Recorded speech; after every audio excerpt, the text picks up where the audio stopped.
bukas daw mga ka-cottage. So sinabi ni sir ay baka mag-open talaga. So after the inauguration ay malalaman natin itong pagbubukas po ng Davao Coastal Road. So di natin alam mga ka-cottage kung anong oras po talaga yung inauguration. So malalaman natin yan, ibabalita yan sa social media kung anong oras po i-open para sa publiko itong daanan na to. Pwede mo tanong sir, bato na si President Bongbong Marcos? So paano gina no? Kanang confirm na siya. So sir, salamat kay sa inyo sir. So andito daw bukas, pero sir ang sagura sa gida no ang panda ng inauguration sir. Wala pag i-info sir no ha. So yan, may mga dumadaan ng mga fire truck.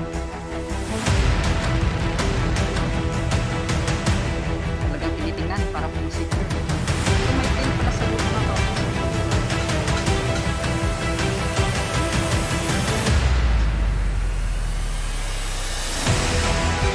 Sir, pwede mo tana sir? Ay ma'am, kung sa to siya natin, para sa to siya natin. Para sa to siya natin po. Sana dirang inauguration or adirang inauguration.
Yo, what's up mga ka-cottage? Magandang hapon po sa ating lahat. So, yun, andito tayo ngayon sa may daanan po ito ng Ecoland. So, andito tayo sa may Times Beach Rotonda mga ka-cottage. So, i-update natin ano po ba yung mga posibleng mangyayari dito. Kasi yun nga po, dito yung end point ng 7.6 kilometer opening ng Davao Coastal Road. So magsisimula daw bukas mga ka-cottage. At yan po yung nabalitaan natin, July 1, araw po ng Sabado bukas mga ka-cottage, na expect daw natin na pupunta daw si Presidente Bongbong Marcos dito sa Davao City para po sa inauguration ng opening nitong Davao Coastal Road na magsisimula po doon sa may Bagua Playa hanggang dito po sa Times Beach Rotonda. So yun, titingnan natin mga ka-cottage kung ano po ba yung mga sitwasyon dito banda. So yun, samahan niyo ako, let's go.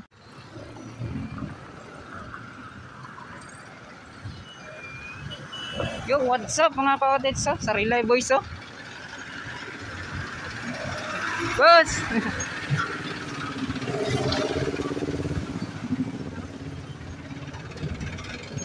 So ayun, dito banda mga ka-cottage, magandang hapon po sa ating lahat. So mapapansin niyo, makikita po ninyo na dito banda ay may nakikita tayong mga parang fire truck, and then may mga parang nagbabantay po doon mga ka-cottage. So parang naka-alert talaga sila. So para siguro bukas, so siguro po totoo po yung bali-balita kahapon na kakagabi na pinost po sa social media na yung pag-opening po nitong Davao Coastal Road na magsisimula po sa may Bagua Playa hanggang dito po sa itong Times Beach Rotonda. So yan mga kaotits, titingnan natin ano po yung mga makukuha nating update sa unahan. Yan. At dati mga kaotits, sa unahan ay pwede po tayo makalapit. At ngayon po ay parang malabo na. Kasi nga po dito sa isang palikuan na to or itong sa crossing, maliit na crossing na to, ay dito po nagbabantay yung mga tao po or mga kapulisan. Yan o. So dito ay titingnan lang po natin mga kaotits. Kumuha lang po tayo ng update ngayon ay para po mapasilip or maipakita sa inyo ano yung mga nangyayari. Boss, ay ngapon. Vlog day ko. So boss, kariya ba ka dire? Bagura. Bagura ka dire? Unsa ang dito yun mo karon sir? Dali, gulong na ko dire kay kaon. Bina ko musulod ka dito dili. So nga nabalitaan nimo gabi sa social media nga basin day opening na ugma July 1. Kining bago apply to Times Beach. Dali Coastal Road. Kanang Coastal Road. So nabalitaan ba nimo wala? Wala biya. So karon sir ako alang gi-confirm sir nga kagabi man ko gibalita nga basing July 1 nga maning inauguration ugma ni President Bongbong Marcos nga moadto siya dito siguro dai sa Coastal Road or katong sa Talumugan sir nga kuan. Di ba dito mga entrance? So Talumo. posibleng dito ang inauguration sa katong sa phase 1 nila gibuhat sa may bago playa. So kani mabara man batay ni mo sir nga nay mga nagabantay yung mga pulis. Nakita na kanimo nga nagabantay ka pulis. Oh. So mo ni siya ang kaning kuan dai sir kanang murag kuan gyud nila ba nga safety ang kuan kay ugma lagi si murag tinuod gyud siguro. Bato na mo sa di ay. So piling day ugma day January 1. So mo ni bali-balita lang sir pero try lang naton sa kuan katinuod ba. Sir, shout out dai sir. shout out. Okay ra. Vlog, nag-vlog mo ko sa Coastal Road sir. Anda na rin, nabaho diya taw sigit ano sa mo. So, yan mga kapatid. So, makita rin ninyo nga ilahaging gipuan diri giplastar. Yan. Kasi dati mo good sir, pwede ka makato dito sa unahan, di ba? So, dito karon sa Tumoy. sa Tumoy. Ibot na naman nag-barricade Ganun, tama na lang siguro. So, mao na karon gikuan gyud nila nga di na pwede makato dito mga tao. Dito man to sa una Tumoy ko yun sa. So, wag ma may bawang ginato ni kay makaagi-agi na gyud kung ma-open na gyud ang kaning Davao Coastal Road. Nag-update lang pud ko ba kay Gusto mo kumuha to dito, sulod. Di ko pud pasulod sa una diyan, wato ko diya. Murag kada gabi kada hapon ata mga alas 4 alas 5 nagapasulod man na sila sa hay. Dire? Pasulod na sila? Kapasulod. Alas 4 alas 5 nagakuan na sila. Yan. So Kani sila kaning inuba na ito mo, musulod man ni sila. Ang kuan nata na sila mga dagadira ata na nga nagtrabaho. Di kinungutanam ni sa ko karon niya diri kaning inuba ito. Kani.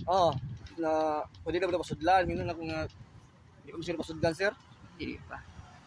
So gusto ta niya mo kan siguro no, maagi unsa ba? So ugma ni sir murag i-confirm na manggod nga basin daw sa July 1 ugma nga mag-open na gyud. Opening na gyud siya. Sa gyud siya anang full opening sa 7.6 kilometers nga dito sa dili gyud totally tanan ni dili kay ang boulevard manggod padulong sa Castilla wala pa. Kay ang tulay manggod dira sir sa may sa Davao River Bridge gani sa Davao River sir kay wala pang gud na ibuhat sira. So mapo diri pa ang ilang gipansa giuna. So sir, salamat kay sir. Yan, shout out. Ako si Zero, vlog ko. Sir, shout out sir. Yan, shout out. Ako lang sa sir tanong mga question lang good sir about sa ning Davao Coastal Road sir. So sir, nabalitaan ni mo gabi sir or sa social media nga mag-open og ang Davao Coastal Road? So iba nabalitaan gid nimo. So matik na. So karon mo nagitan-aw lang nimo kung naay kuan ba. Ayan Kaya mga kaotits murag lisod ta makaduol kay dito no. Kay basig sitahon ta no. Tito Tans TV sir kasi mga pulis yan. Pwede mo na i-vlog dia sila, bawal mo. Pwede mangutana lang. Mangutana lang pero pag dili nakapaduolon, okay ra. Pwede ikuan lang nimo, i-capturean lang nimo nga dili lang nimo kanan. Mangutana ko dito ron kay para kuan jud. So, yung mga kaotits. Traffic. Palang ta diri mangutana lang gid ta kay ang uban man gud wala nakabalo, ang uban pud nakabalo. So kauban pareha ni sir nga gabi na ihapon na inform nga naa gid balita nga mag-open ugma. So kani si sir wala man gakaon kayo. So sir salamat na. Dire. Oh makita ani mo na mag secure kay lang kuan no, gi-secure kay nilang kuan. Oh sir salamat. Oh yan. Pero nakapadagan na ka sa sulod sir wala pa. Wala pa. Baklay lang.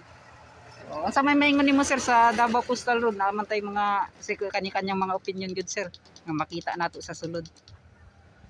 Siyempre, gamit kay Coastal. Gumawa ng topic, gumawa gamay. Yes, sa mga akuan sir kana mga bad or good nga nakita nimo sir na ba or mga Wala rin, gapon Coastal. gaunin to tayong pagkakuan dyan. Goods kayo. Lagi na. So, lagi na. Murag sa tanaw nimo sir daghang pag mga tawa ni ugma nga mo kung opening jud. Lagi na. So, kana si sir ato nag-interview mga kautis para at least po daya kanang uban nga wala pa nakabalo so at least makabalo. So, kani kuan lang nato confirmation lang po nga makita nato diri. So, kato try nato dool mga kautis dito banda. So, mangutana lang ta. Yun, let's go. Yo, what's up mga kautis at so yan, grabe sobrang init po ng panahon at makikita po natin dito banda mga kaotits yan. So yan, nahingi po tayo ng permiso kay sir na pwede maka-update dito. So binigyan naman tayo mga kaotits kasi yun nga po, di po basta-basta kapag nag-update ka kapag walang permiso. Yan, so bukas daw mga kaotits, so sinabi ni sir ay baka mag-open talaga. So after the inauguration ay malalaman natin itong pagbubukas po ng Davao Coastal Road. So di natin alam mga kautis kung anong oras po talaga yung inauguration. So malalaman natin yan, ibabalita yan sa social media kung anong oras po i-open para sa publiko itong daanan na to. So makikita niyo sa unahan mga kautis so, na napakalinis na. Pinalinisan talaga lahat. So sa bawat gilid, yan, kanila pong kinukuha mga kautis yan. Mapapansin ninyo kahit nga dito sa mga plant mga kautis, sa mga halaman yan tinanggal talaga yung mga damo yan. At mas lalo pa nila hinigpitan ngayon mga kautis kasi yun nga po ay sa pag-opening bukas nitong Davao Coastal Road. So ito talaga yung hinihintay ng lahat, itong opening na 7.6 kilometers yung haba nito mga kautis na magsisimula doon sa Bago Playa hanggang dito po sa May Times Beach Rotonda. So yun, at asahan natin yan bukas na sir, pwede mo na sir mato dadri si President Bongbong Marcos ugma. So paano gina no kanang confirm na siya. So karon sir salamat kay sa info sir. So andito daw bukas pero sir unsang oras sa gid no ang kan ng inauguration sir? Wala pag info sir no nga. So yun, unya gid na makitaan sa mga social media ng ipang poster no ang kanana. So yun mga kautis. Pero ang concert sa inauguration sir dito ba sa May Tulay or sa May Talungo of Layo? Wala pag info ng kan no. Lagi. So kato mga kautis nangutana lang ta at least na yun natay idea kung naman tay makuha nga information mas maayo. Pero maski wala maayo magyapon mga kautis kasi yun nga po ay para makuangin mo tanan yan no. So dito naka-secure talaga na may mga nagbabantay sa bawat entrance exit nitong daanan po nitong Davao Coastal Road.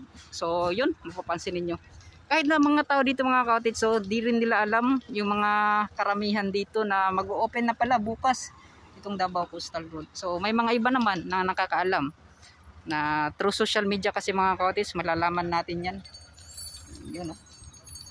So sayang hindi tayo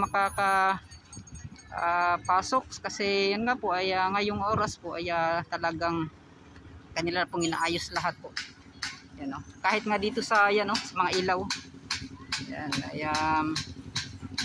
tinitingnan na talaga nila para sa pag okay na lalo na pag gabi mga kautit so pailalawan na po lahat ng mga daan yan. So yan. Sir, salamat kay sir. Yan, shout out tayo sa Andrea. So, dirita. Yan mga kautit so sa daanan na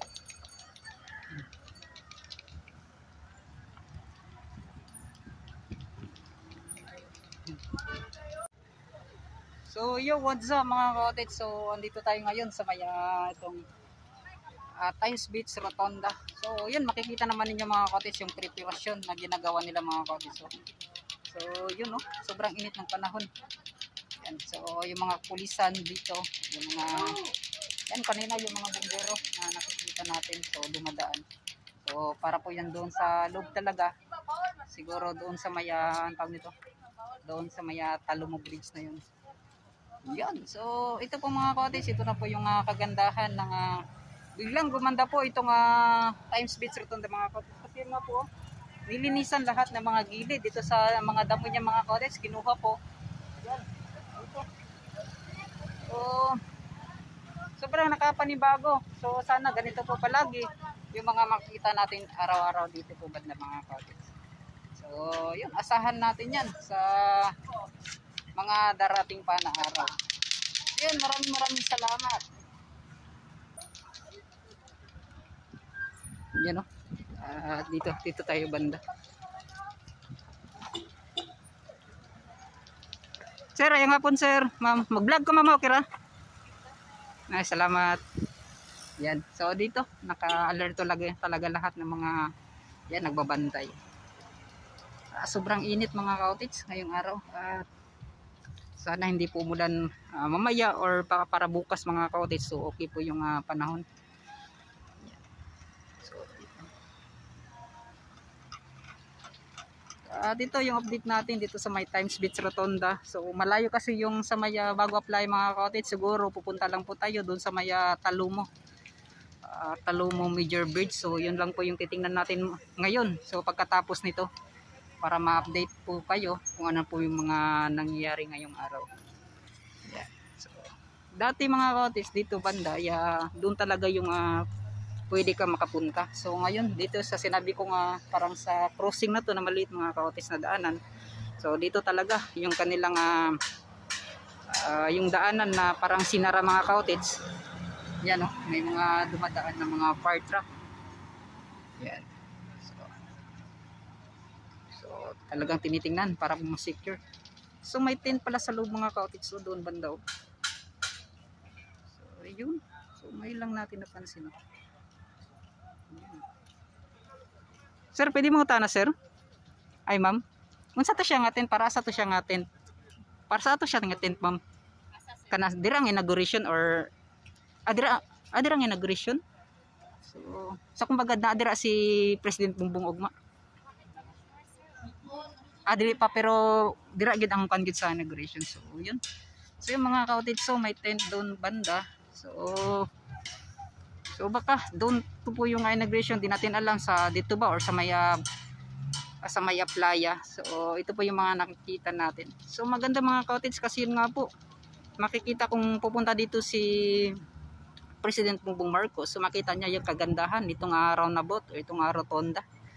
So masaksihan niya talaga itong project po ng dating former President Rodrigo Roa Duterte, itong Build program na ngayon ay BBM or Build Better More na ngayon mga cottage. So padayon gihapon kaning proyekto mga cottage. Yan. So sa kadugay na itong nag-update, so ang tagal natin nag-update nitong Davao Coastal mga cottage sa 2 taon nating pag-update. So grabe, sobrang laki talaga ng kaibahan ng dati at ngayon. So yun. So maraming salamat kina ma'am na pinahintulutan tayong at kina sir na nandoon po mga cottage yung kapulisan na pinahintulutan tayong makapag-update dito sa kanilang mga ginagawa. So yun, at so kung excited na po kayo, so bukas, so maganda na po kayo mga cottage at handa na po yung sarili sa mga sabik na po makadaan dito sa Davao Coastal Road. So yun.